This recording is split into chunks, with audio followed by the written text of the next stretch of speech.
There comes a time in every wellness cycle when the industry runs out of superfoods and starts dipping into the decorative section of the plant aisle.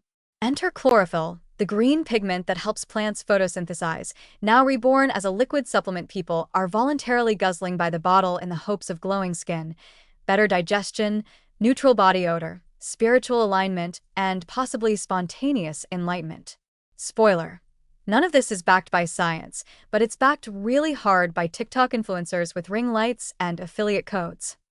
Chlorophyll chugging is exactly what it sounds like: drinking concentrated liquid chlorophyll in water, like some sort of forest-scented Kool-Aid. The internet swears it's nature's deodorant, an internal shower, and a plant-based miracle, which is a bold claim for something that tastes like lawn runoff. You're not just ingesting greens, you're cosplaying as a leaf. This trend isn't about subtle wellness optimization, it's about aggressively green commitment and possibly a bit of low-grade masochism. Let's be clear, chlorophyll technically has antioxidant properties, but so do blueberries. So do naps. So does not voluntarily ingesting swamp fluid every morning at 6:30 while reciting mantras about your intestinal aura. And while some small studies have shown chlorophyllin, a synthetic form, may reduce certain odors in specific medical conditions, the leap from "this might help with colostomy odor" to "you'll smell like a cucumber angel from the inside out" is, how do we say this gently, completely unhinged. But the trend marches on. There are now entire social media pages dedicated to chlorophyll challenges, where people drink progressively larger doses while tracking imaginary benefits like vibe frequency and toxicity displacement. Side effects?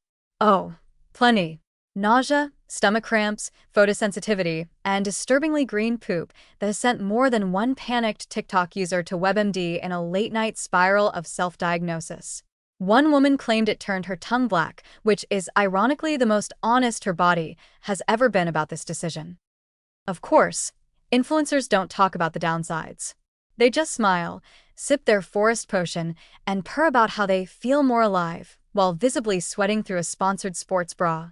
Nobody wants to admit they've spent $28 on a tincture that tastes like regret and does nothing but dye their intestines like a St. Patrick's Day parade. The illusion of health is more addictive than health itself.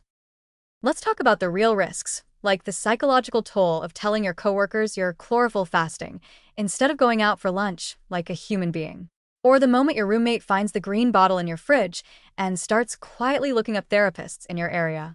Or the existential dread of realizing you've slowly turned into someone who uses the phrase "cleansing my energy field" unironically. But perhaps the most dangerous aspect of chlorophyll chugging is what it symbolizes: the ever-growing cult of unnecessary wellness rituals masquerading as enlightenment. It's not about feeling better, it's about looking like you're evolving. Because nothing screams inner peace like violently detoxing your colon with pond juice you bought on Etsy from someone named Gaia_Crystals 999. In conclusion, if you're tempted to start chugging chlorophyll, ask yourself one simple question: would a potato do this? No. And potatoes are thriving. They're delicious. They don't have anxiety about their gut biome or try to exfoliate their soul. Learn from the potato. Skip the chlorophyll. Warning: side effects of chlorophyll chugging may include gastrointestinal betrayal, delusional self-optimization, compulsive algae purchasing, and eventual estrangement from all friends who enjoy brunch. Proceed with caution, and maybe just eat a salad instead.